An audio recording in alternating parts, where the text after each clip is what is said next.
Welcome to another episode of Wristwatch Overhauling. First, I just want to thank absolutely everyone who has subscribed to this channel here on YouTube. It's been absolutely amazing for you guys to join me on this journey. I also super appreciate all the comments below, and I've been trying to answer every single one of them for you guys. It's been a fun journey so far to show you guys the tools that I'm collecting so far before I even get started. And hopefully one day this helps someone else when they're on their beginning stages. And if this is your first time here, thanks for joining us. Make sure you hit that subscribe button because I'm going to have a lot more videos coming soon. Okay, let's get started here. Today we're going to look at a bunch of kind of lesser known tools or more basic tools. And this happens to be one of the cheapest things I bought on Amazon. I just decided to give it a try. I honestly only bought it for the watch back opener, the screw off back opener. And as you can see, it comes with this pry bar and this blade. Definitely not as good as the Bergeon that I have. And it also came with these screwdrivers here. Screwdrivers, very, very cheap, very inexpensive, flathead and a Phillips head. I'll honestly probably just use these for my kids' toys to unscrew the backs of battery compartments. And it did come with this watch case holder tool. I might use this here if I ever need to. It does have adjustable bolts.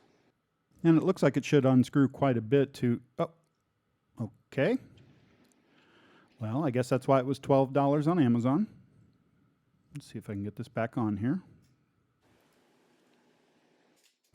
Yeah, okay. Well, I guess that's no big deal. Let's get rid of that. Like I was saying, this is the main reason I bought the $12 set, was for this item right here. Just a case back unscrewer. Seems okay, and I'll probably eventually get a better one later.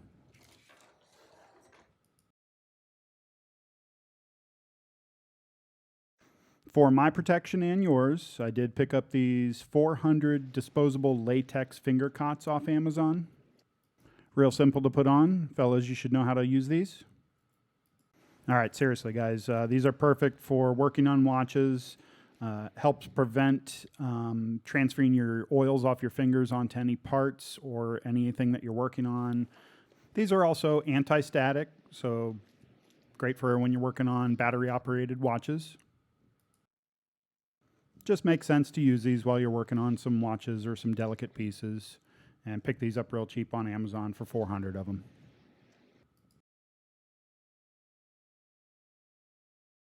So an anvil is another thing that a watchmaker must have. And this is a hexagon anvil, 41 millimeters by 19 millimeters. And this one is case hardened steel. It's well polished and it should ensure a very long life. It also has 15 holes ranging in size from 3/64 inch to 1/4 inch, or 1.2 millimeters to 6.4 millimeters. Perfect for when you need a nice hard base for riveting or drilling or stacking parts.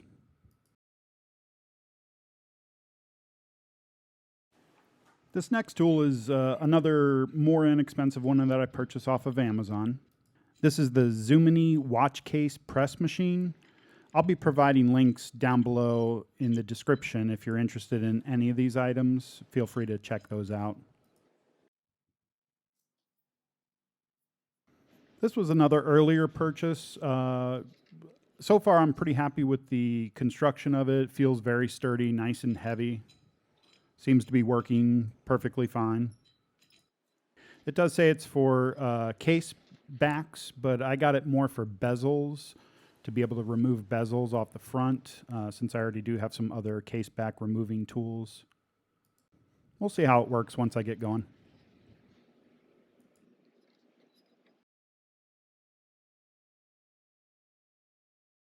Comment below, which do you prefer, cheaper tools or the more expensive high quality?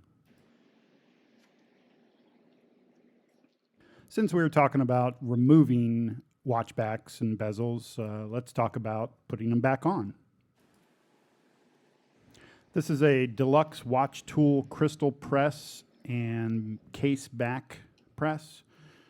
Came with 24 nylon dies. Unfortunately, one I already broke, which I'll show you in a minute. And this is a jumbo version that can handle all different size watches. And included in those dies, even some square dies to cover all different size watches, whether it be a square watch or a round watch. And as I said, I was playing around with this when I first got it and actually broke one of the dies right off the bat. I don't know if it was manufacturer, if this is I would consider this a little bit cheaper than the higher end ones, so that could be the reason why.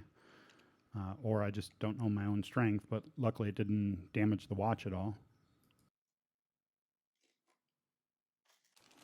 But it's real simple to use. You just use the different dies for whatever size watch you have, and if you have a case back that's a press-on style, you use the appropriate dies and then put it in there, and the handle presses down, which allows you to make even pressure all around the case back. And the handle has a spring return, which is nice.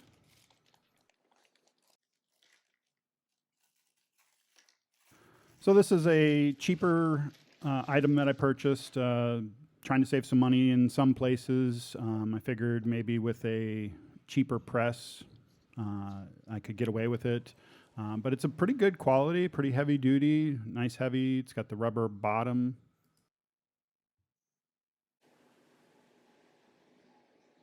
And hopefully this will work well over time.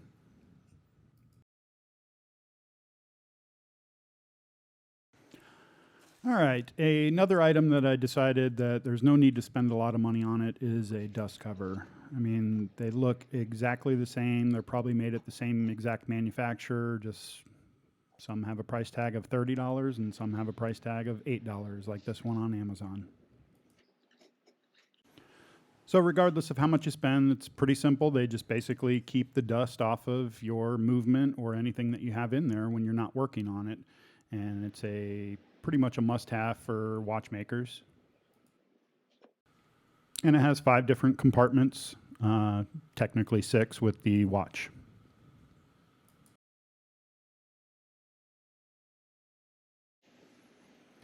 So next up is the pegwood, also another very important tool that's relatively inexpensive and sometimes often overlooked.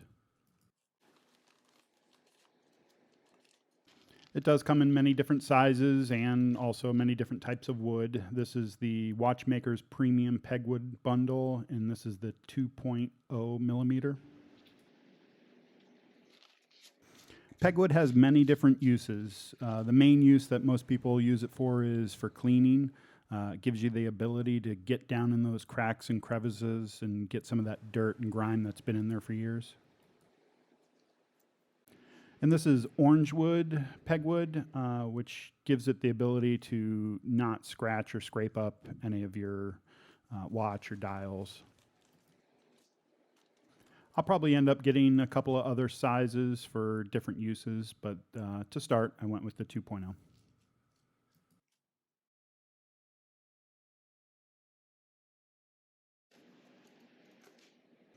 All right, coming to the bench now is some watch dial storage compartments. These things are great because when you remove the dial, you kind of need a place to put it, and dials are very, very delicate sometimes, so it allows you to put it in this storage container, which holds it in place, so that way if it got bumped or moved, it's got a shock absorber in there to prevent any kind of issues with the dial while you're not working on it. And yet again, another just more inexpensive item that is not necessarily needed, but it's a great thing to have for the amount of money that you spend on them, just to keep those dials safe while they're out of the watch themselves.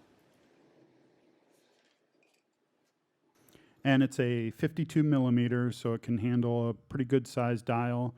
But I went ahead and picked up a couple of these just in case I'm working on several different watches.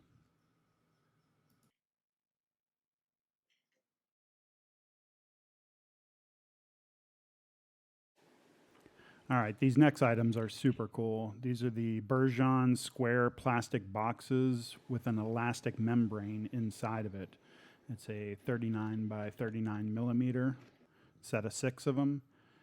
And what's so cool is there's actually this membrane right inside. You can barely see it. You can see the glare right there. I'm going to touch it here to show you. There it is right there. So the cool thing about these is they're mainly used for watch hands. Once you remove those hands from the dial, you need a place to store them. You put them in between the membrane, and when you put the cap on, it stores them suspended so they can't move with inside this box. The only thing that I've heard about these is you don't want to leave the hands in there for too long, depending on the style of hands, because it could remove anything that's on those hands. But a fun item that I'm sure I'll be using a lot.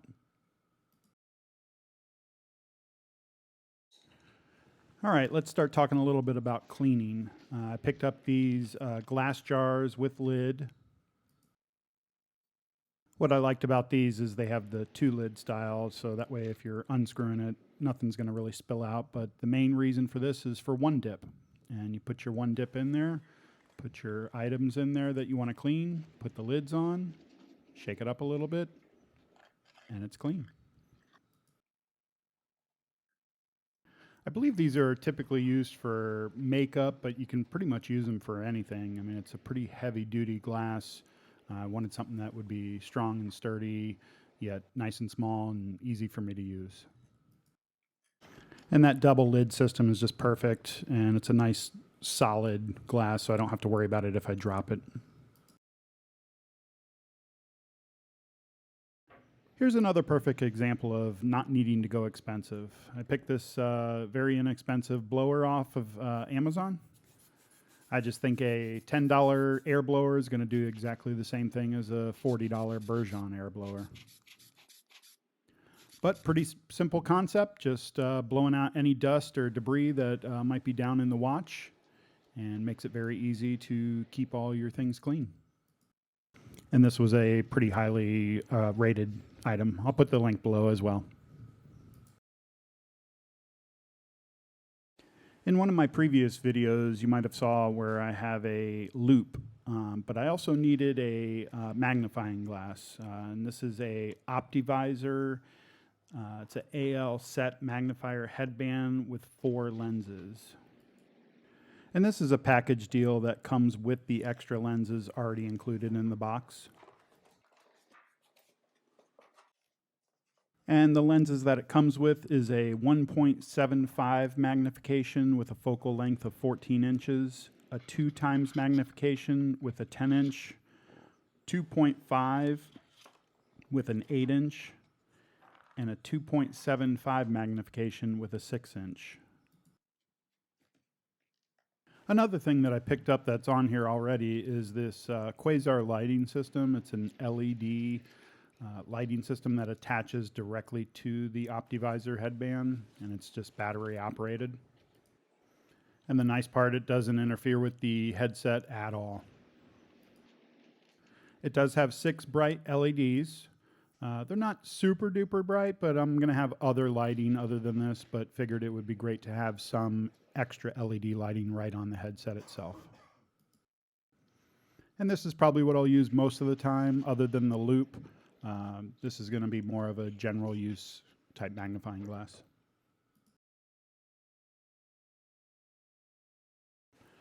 One of the most important things is oil when it comes to fixing and cleaning watches. Next up, we're going to start talking about the oils that we use and the tools that we use to oil. We'll discuss the oil dipper that I used, and then we'll get into some of the oils. This is a professional oil dipper tool set. Comes with 4 different oil dippers. This yellow dipper will be used for the Mobius 9415 all-purpose synthetic grease. And I chose this oil dipper because it had these nice cleaning vats that you can clean the tips of your greaser. And the next one, I don't know why they did a black dipper with a green lid, but this is going to be for the Mobius 9010. And these little ceramic dishes make it so easy just to grab a little bit of the grease that you need and apply it. And let's skip over to the red dipper. This is going to be for the Mobius 9104. And as you can see, these tips are very, very tiny, which make it perfect for getting just the tiniest amount of grease that you need. And last up would be the blue dipper, which is going to be used for the Mobius 9501, which is going to be your heavier duty grease. And it'll be nice. I'll be able to grease up the parts and then clean the tip and put it right back in the holder. And this is another one where the prices can range so drastically. I decided to go with this one. It's a nice heavy duty unit. It's got little rubber feet on the bottom to keep it steady. And I think it should work well for what I'm going to be using it for.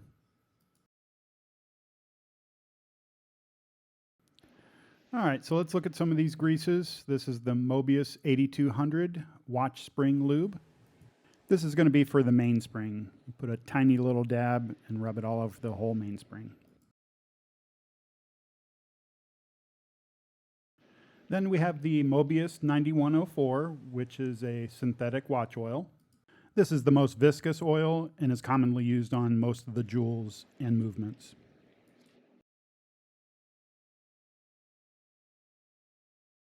And here's the Mobius 9010. This is a light general purpose oil that doesn't spread and can remain effective for years without deterioration. We'll see this oil used on escape wheels, balance staffs, second wheels, and some even use it for pallet stones. And this right here is the Mobius 9501 synthetic watch grease. This is the heavy duty grease. This will be for high friction areas such as the watch setting lever. And last is the Mobius 9415 all-purpose synthetic watch grease. This is a specially developed lubrication for escapements.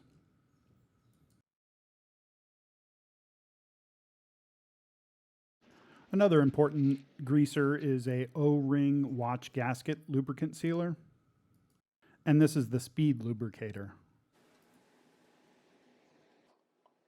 And this thing's pretty awesome because all you do is you put your O-ring right in there. It's already pre-lubed. Put the lid back on. Do a couple of twists and it automatically lubes your O-rings for you and they're ready to go.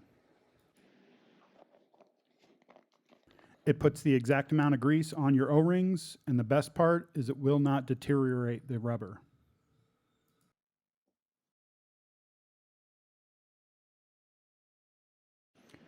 And this is One Dip hairspring cleaner. This is what we use when we're going to be cleaning the hairsprings or the jewels or pallet stones, and it's a non-flammable substance, which is great. And like I showed you earlier, it's good to have a little container to put it in and just drop your items in there and cleans it right up. You know what's funny is all these videos I've made so far, I've forgotten to mention the thing that I'm putting everything on, the Bergeon 7808 mat. It's a non-slip bench mat, 9.5 by 12.5 inches.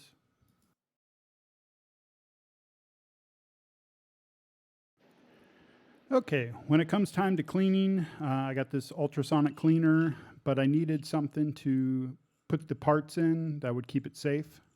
And that's why I went with these, which are small ultrasonic cleaner baskets for small parts, medium parts, and bigger parts.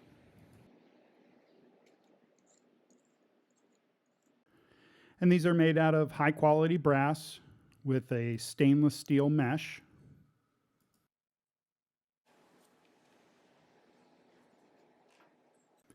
The small and the medium came in one package from Amazon, and they were only about $11. And then once I received them, saw how small they were, I realized I probably need a little bit bigger size. So I went ahead and went back and picked up the larger set, which came 2 to a pack. The larger pack was a little bit more expensive at about $20, so you're looking at about $10 a piece on those. Eventually, if all things go well, I'd like to get a actual watch cleaning machine, but for now, we're going to stick with these. I'd like to hear from you guys. Comment below what your best practices are for cleaning watches. Do you use a ultrasonic cleaner? Do you do it manually? I see some people doing that too.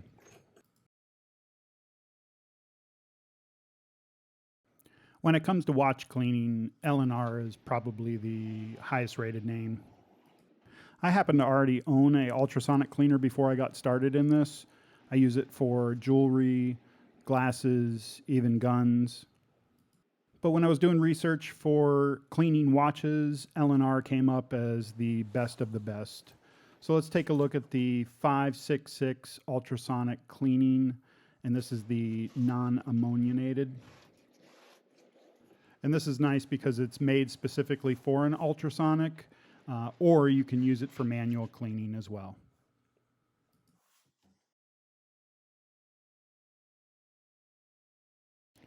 Then once we wash everything off, we might as well rinse everything off with the L&R Ultrasonic Watch Rinse Cleaning Solution. Once again, this is non-ammoniated, so we won't have any of those fumes while working inside. And I believe that this just gives you a better rinse without leaving any spots or stains and dries much faster.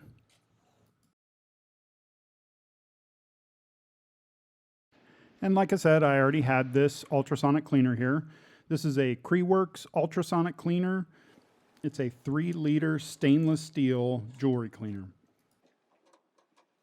So I've been using this actually for about a year, and it works great with jewelry. I put my glasses in it. I clean weapons with it. Sorry, it's a little dirty already inside there. But it's a great unit that works perfectly for what I need, and it's a great size. Super simple to use. It has a built-in heater. You just set your heat, and then you set your time that you want it to run, and press start, and away it goes. All right, guys. Well, I think that's going to be about it for all the tools that I have for right now. And the next video should be me working on some watches. I super appreciate every single one of you guys showing up here and taking a look at what I'm doing, commenting below, liking the video. It's been awesome. Thanks.